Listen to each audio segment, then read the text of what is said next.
Welcome to The Foundry, where leaders are forged daily. Each week we investigate themes of leadership, entrepreneurship, and mindset with some of the greatest minds in real estate. And now, the data scientist of real estate, George Roberts.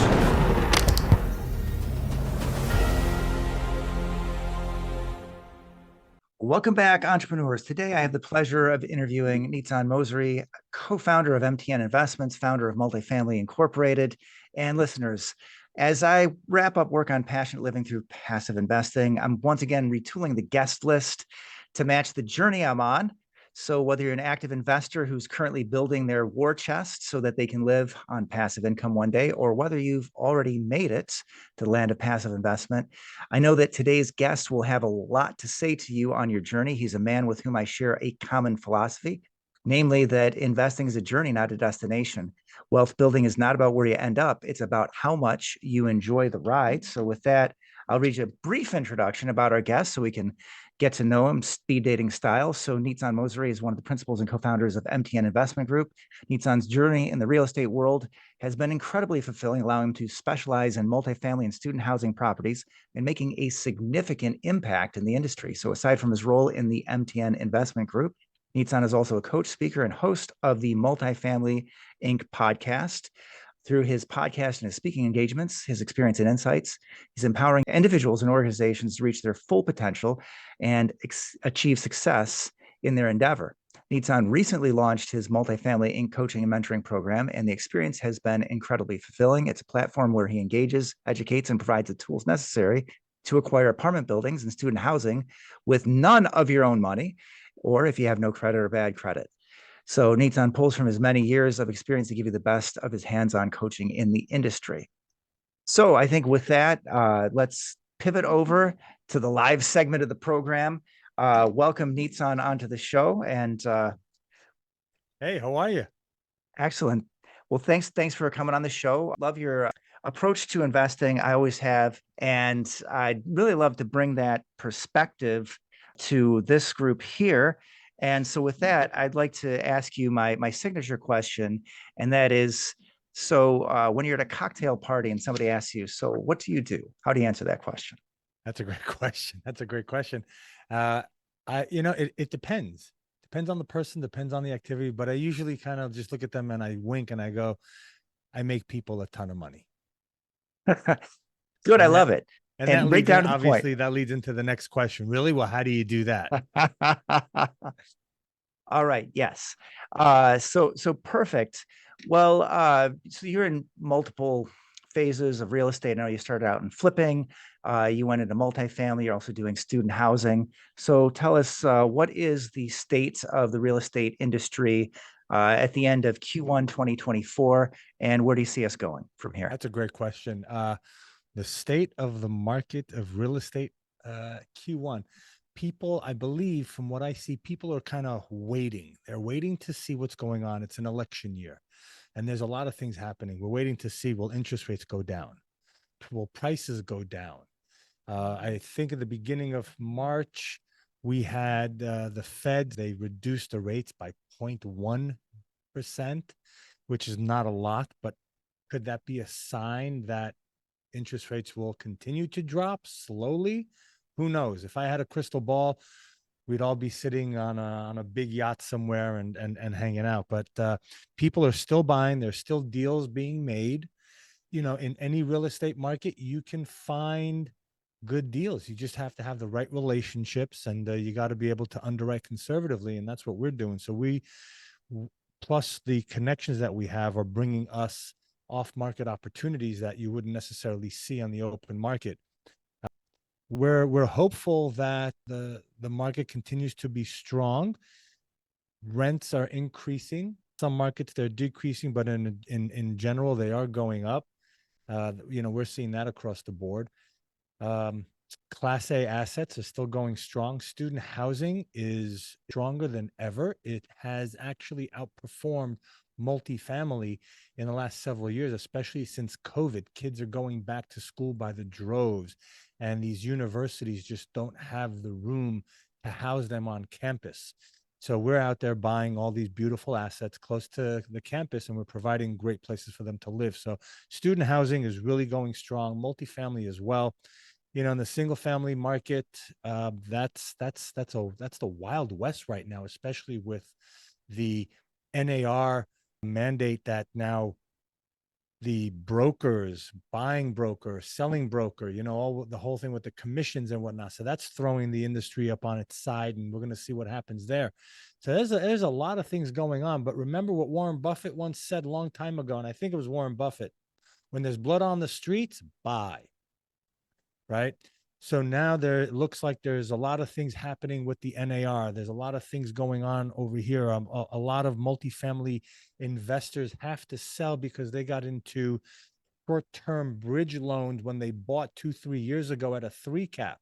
And now they can't sell it at a 3 cap. So a lot of the equity is being wiped out. So we've got good opportunities coming. I feel bad for a lot of these owner operators that bought at a 3 cap thinking that this would last forever.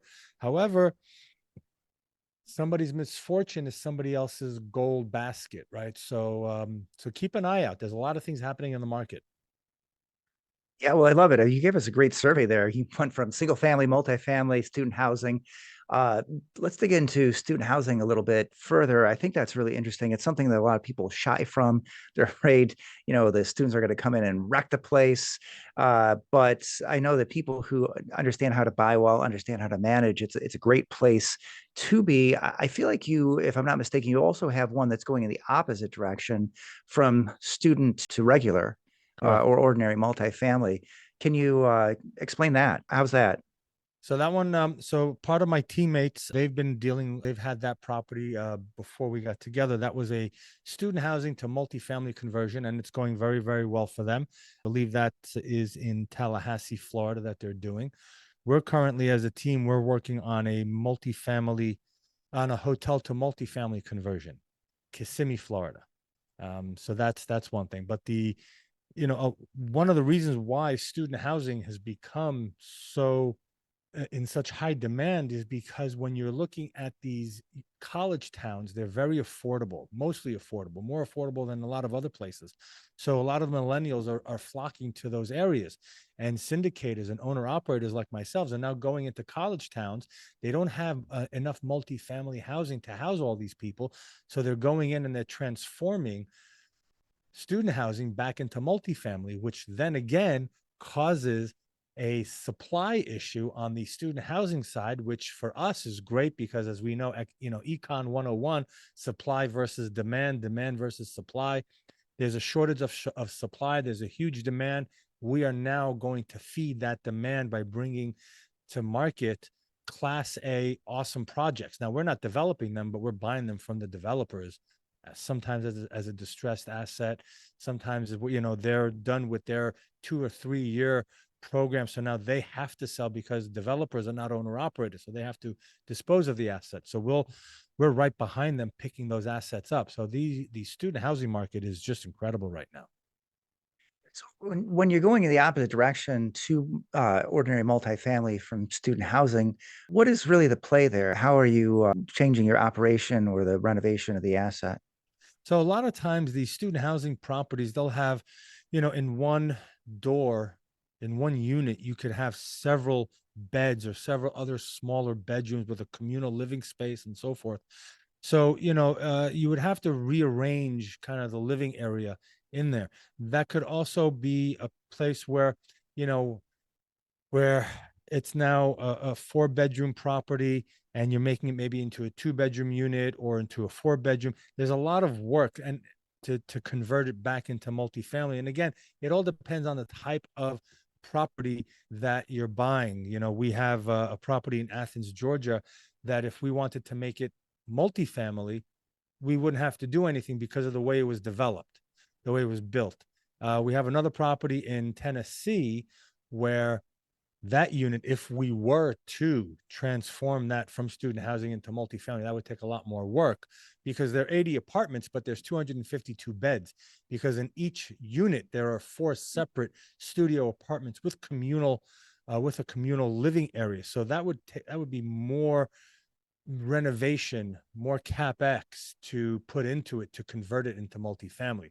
So before doing that, you would really have to look at the market and see how many units is the market shy of multifamily. What type of multifamily units do you need? Are you looking at affordable housing? Are you looking at B class, A class properties?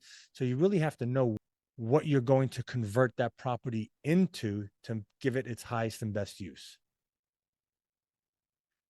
Great. So yeah, as usual, then with the student housing, the idea is just putting in some more bedrooms or then splitting the units out so that you have more total units if you're going the opposite direction. Well, that's great stuff, great stuff. And I love your mention of the market there. You do mention that we are at a real crossroads, that we have a lot of markets where rents are going up, but there are still many markets where rents are going down. How are your markets faring? And if you don't mind, if we just kind of dovetail that into, how do you pick your markets? Sure. Yeah. I mean, thank God, knock on wood, right? Whatever you want to knock on and whatnot. Things are going well. We're in strong growth markets, right? So we look for certain criteria before we go into a market. The number one holy grail of multifamily, right, which is a little different than student housing. With multifamily, it's job growth. We want to see job growth. What kind of jobs are they? Permanent jobs? Are they transitionary jobs? Blue collar, white collar? Where are they coming into? What companies? Amazon, Target, Marshalls? Who's coming into the market and bringing in jobs? What kind of jobs are they bringing in? When will the job fulfillment take place? Right? You have job announcement and the job fulfillment. So when are they going to fulfill that? Where, in what part of the area and what part of the city are they building it? Is it outside of the city? Where? So depending on all of these criteria, we're also looking for an MSA, a metropolitan statistical area, that houses more than 100,000 people, because when we want to sell, we want to have the biggest buyers pool we can have. So we want to be in a market where institutional investors, mom and pop investors, where everybody is looking, right? So you want that MSA. You want to also look for an area that has big box retail. Target, Marshalls, Starbucks, Home Depot, Lowe's, all these big box realtors, because they do their homework. Starbucks isn't going to go into an area that is depopulation, that has a depopulation where people are moving out. Starbucks is not going to move into an area where people cannot afford a $7 cup of coffee. It doesn't make sense for them. Why would they do that? They want to go into an area where people are moving in. They want to go into an area where the jobs, right? People are averaging $60,000, $70,000 a year, so they can pay for a $7 cup of coffee.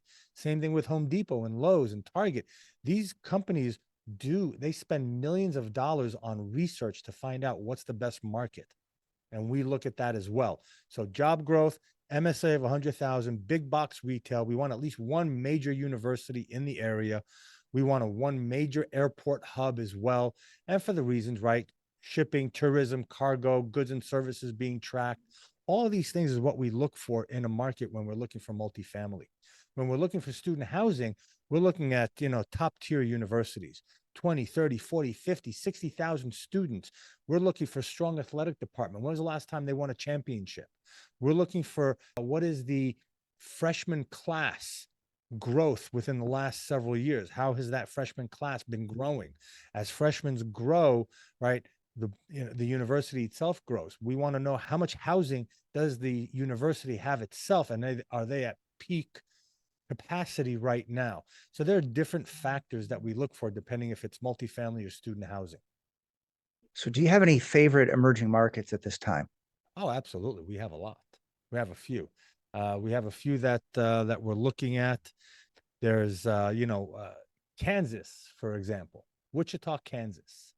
Wichita, Kansas is a very, very strong market.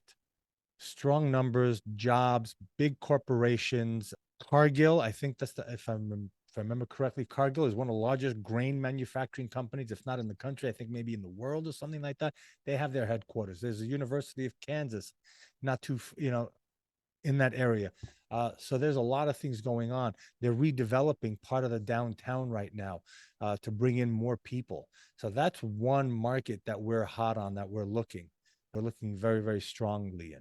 And there's several others. And again, we are going into the markets looking at the different criteria and saying, okay, do they check off all of the boxes? Remember, the number one box is job growth. Everything else is secondary, right? And everything else will fall in line if there's major job growth. And I'll give everybody a nugget. Depending on the demographics that you're looking for, you can check U-Haul, Ryder, whatever the other moving companies are, and each moving company, their clientele is a different demographic of person. So you can say, all right, you know what, I want, and I don't know off the top of my head, but I'm just giving an example here. Let's say millennials all use Ryder trucking. So, and you want to know where all the millennials are going, go on Ryder or Google one-way destination for Ryder trucks. And you can see where are the most people, millennials, going in one direction. Now there's a point, right? One way that I was looking, that I was finding markets, it was during COVID or right after COVID, I was looking for markets that were for states that were fairly open during the pandemic. Those states see and continue to see a huge migration from states that were closed, right? Think outside the box when you're looking for these different markets, and you got to understand, but it's all about job growth and where people are moving to. And then you got to ask the question, why? Why are they moving here? Is it sustainable? Will the market that people are moving to sustainable, and how long will it last? Is it just a fad and people are going there for a short time and then they're going to be moving out? Is the government bringing in a lot of top corporations and companies, headquarters into the marketplace? What's going on there, right? Speak to the Economic Development Committee, speak to the Chamber of Commerce, ask for the master plan of the city and see where jobs are, where the city is planning on growing, and then ask them, how long has this plan been set? Where are you? Have you started breaking ground on the city master plan and start developing areas, or is it still in the talking stages? So that's huge for understanding where the city is going to spend money and when they're going to spend money. Yeah, well, I love the idea of just not doing the computer research, but actually getting out and talking to people. That's the thing that a lot of people miss, like calling up your Chamber of Commerce, Rotary Club, etc. These people know exactly what's going on. Yeah, the development at the city. A lot of times they're very happy to pick up the telephone and they'll tell you exactly what they have planned. And for too many people, I think that's the last thing they do. Also love how you mentioned the different demographics for the moving companies, Ryder, U-Haul, United Van Lines, totally different demographic. United Van Lines taking the like $75,000 and up community. Very important if you're going out there in the Class A, but great stuff. Well, let's go maybe a little deeper into markets down to the neighborhood. So I understand that your first property you bought was in a really rough neighborhood. Talk about thinking outside the box. That's something that most people would say, don't do that.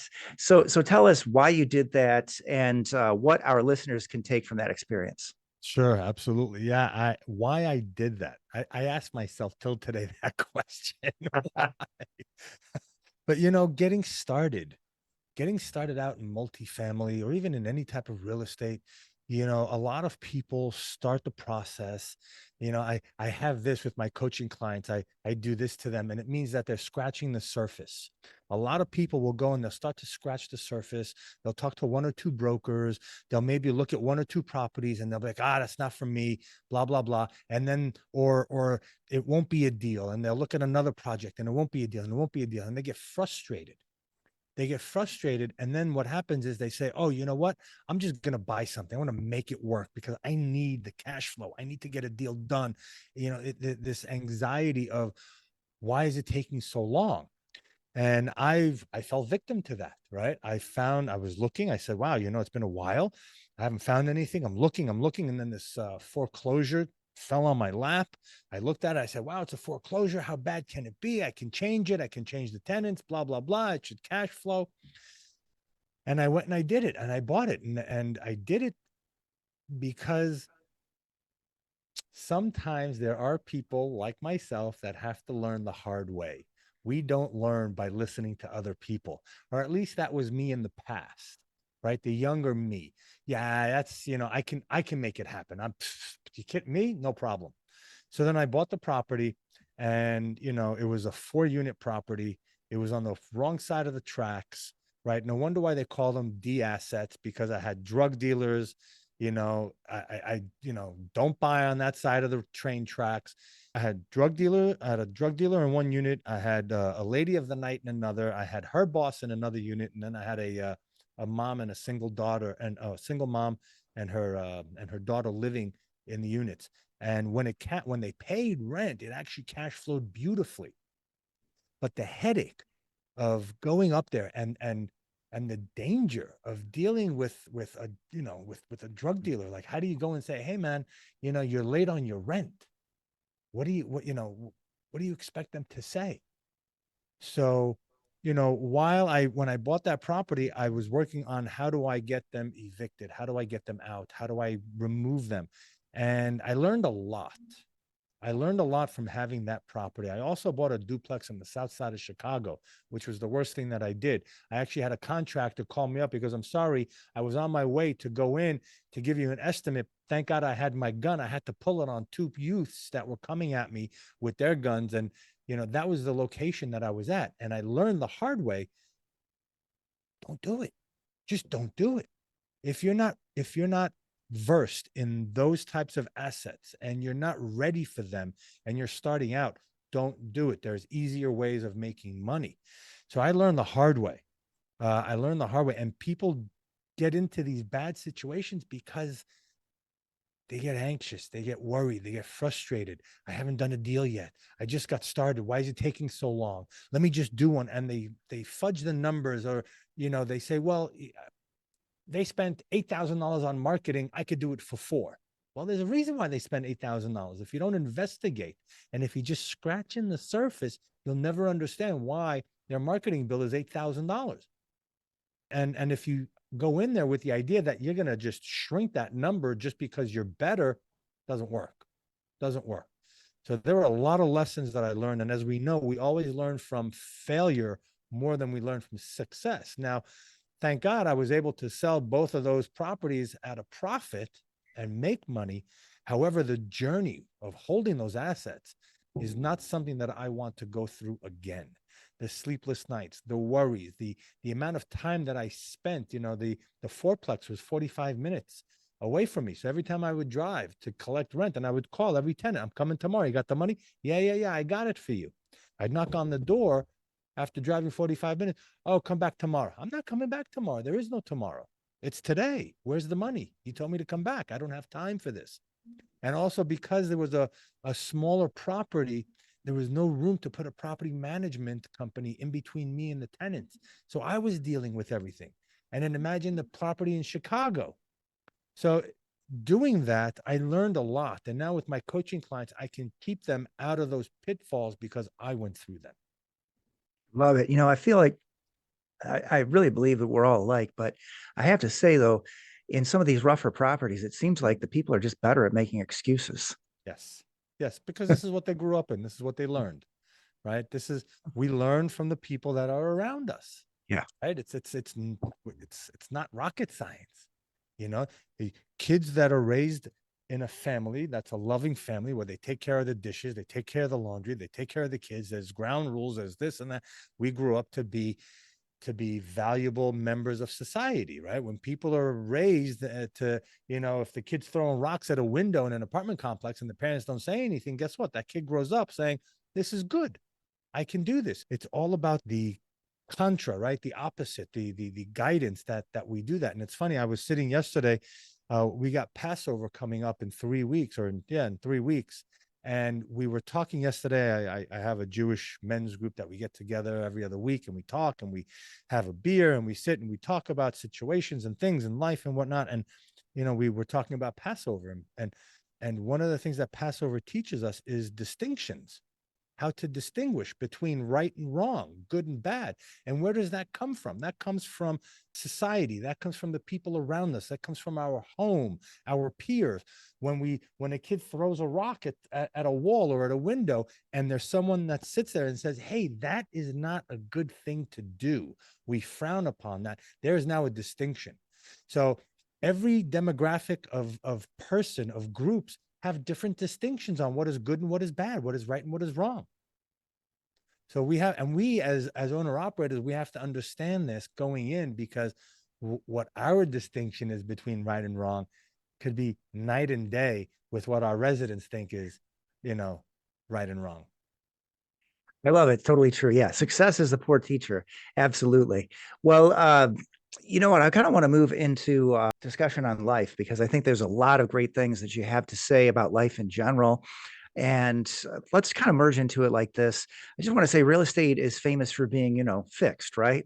But you've styled yourself as the traveling real estate investor. So tell us how that came about, and how you help other people design the life of their own choosing.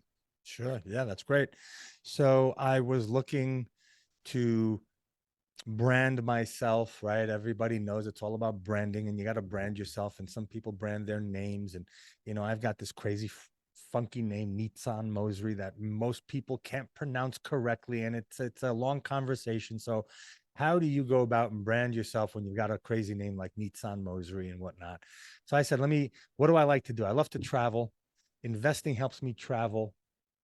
Investing helps, being an investor, that is a continuous journey through life, growing and becoming. The bigger you want your company to become, the more you have to become. You have to become something different. So I created this name, the Traveling Investor. That's my handle on social media. And it's because I truly believe that, first, to open ourselves up to everything, we need to travel more. And to help us travel, we need to invest in real estate so that we can create that passive income, to create that passive income, and to create a business that allows us to do the 4 W's I call: what we want, when we want, where we want, and with who we want. Okay. That's what real estate can do for us. However, we have to build the systems and processes to allow us to be able to travel. Even when I was flipping homes, I was able to travel because I built a system in place. I had my team that I trusted, that I worked with hand in hand, and they knew exactly the type of work that I wanted, and they wouldn't get paid if I didn't like the work. If I would walk into a house and my head contractor, and I said, "Hey, look, what do you see here?" He goes, "Oh yeah, that's not straight. This could be a little bit better." I said, "Okay, great. So why did you do it that way? Knowing what you know, let's go fix it."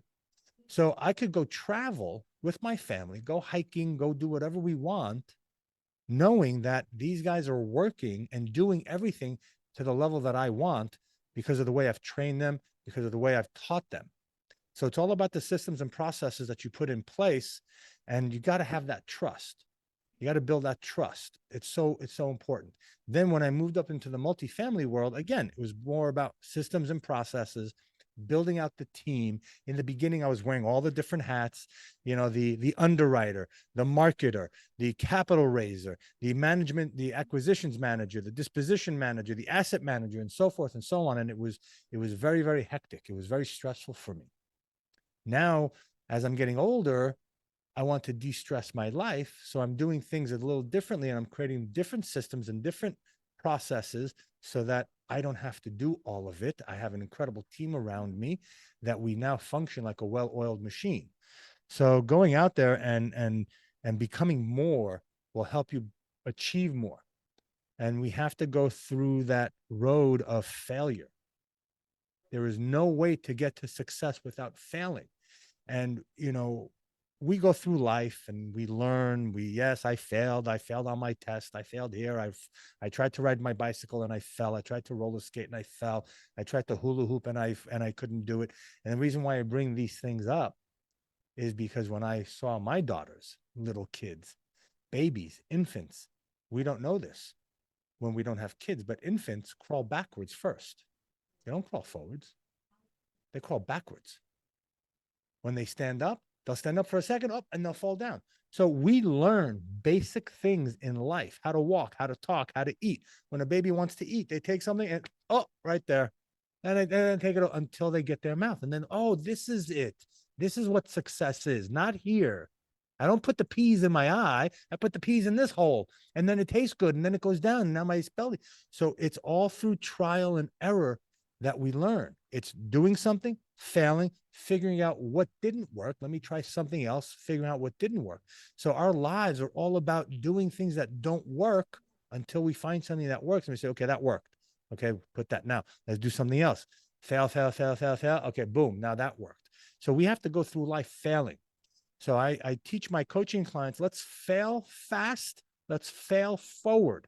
Let's do it quickly. Call those brokers. Have them slam the phone on you. Have them call you and tell you you're an idiot. You don't know what you're talking about. Call your network of people. Work with them and educate them. Tell them that, get to them, get people to call you out on things a lot faster so that you can move down and become better quicker. That's the only way we can do that.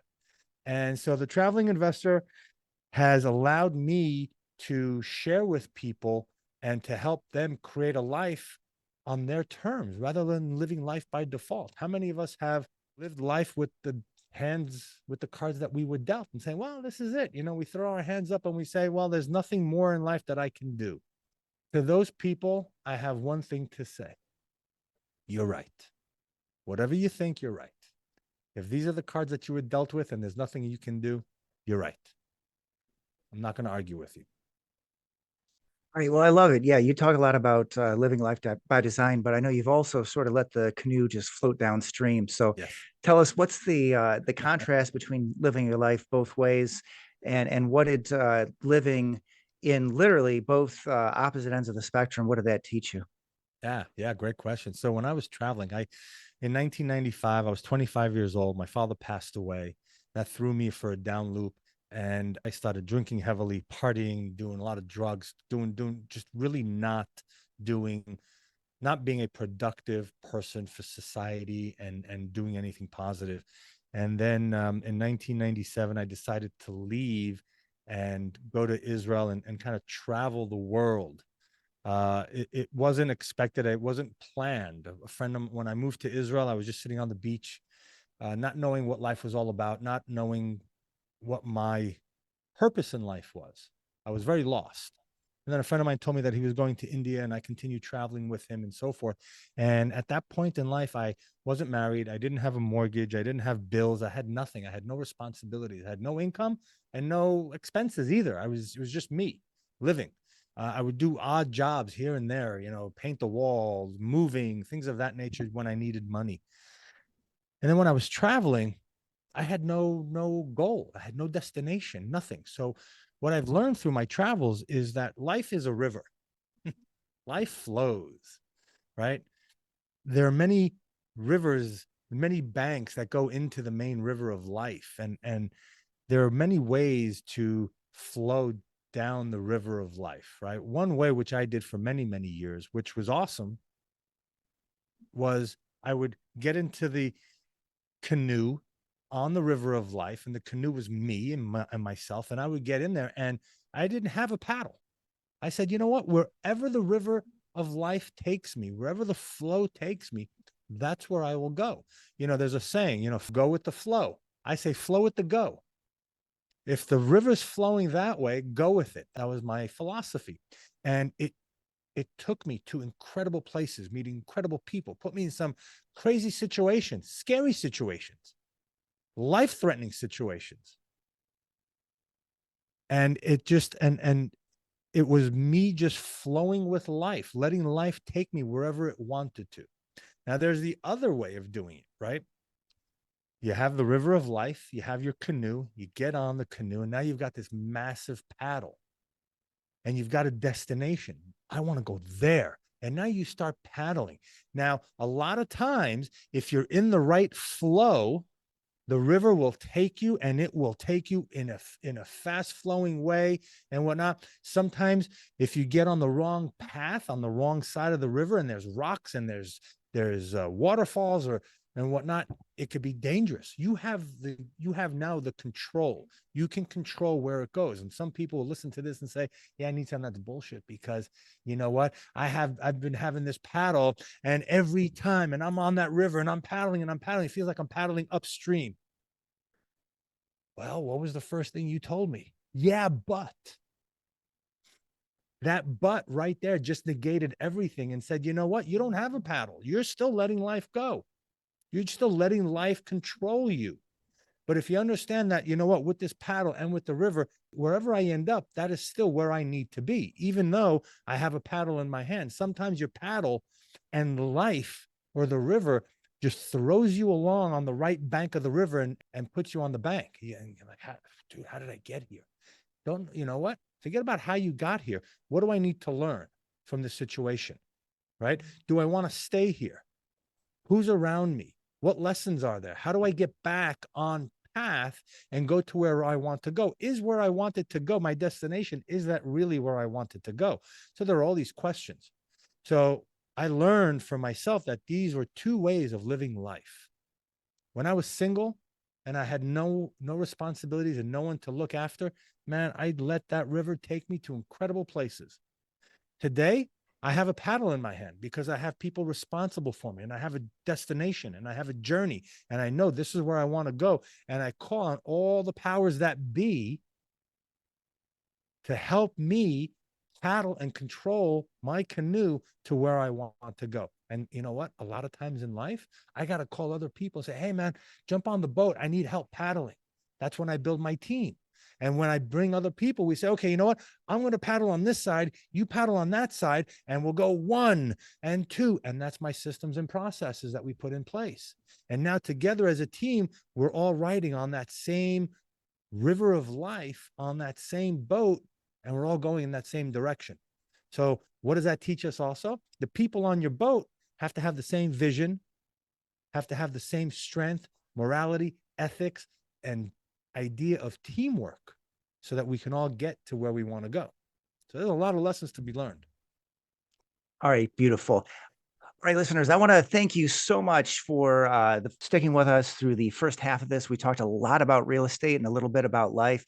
In the second half, we're going to reverse that, and we're going to go really deep into Nizan's view of life and how he's really getting out there and making a deep difference in the world.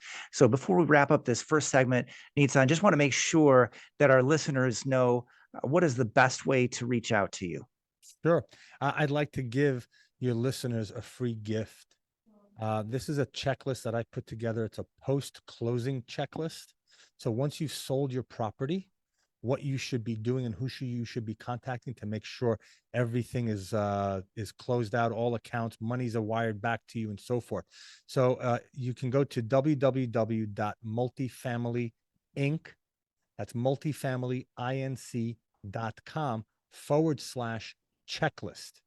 You go in there, put in your email address, and we'll send you that checklist like this. You have it, and you can use it for whenever you want when you're closing, when you're selling a property. You can reach me at Nizan, Nizan, at mtninvestmentgroup.com. That's my acquisitions company. If you're looking for coaching, you can go to multifamilyinc.com/application. Fill out my application, and if I like what I see and if I feel that you're a good fit, I'll reach out and we'll start working together, getting you on the road to success. All right, beautiful stuff. Thank you so much for taking the time today to share your knowledge and experience with our audience. My pleasure. Thank you so much for having me.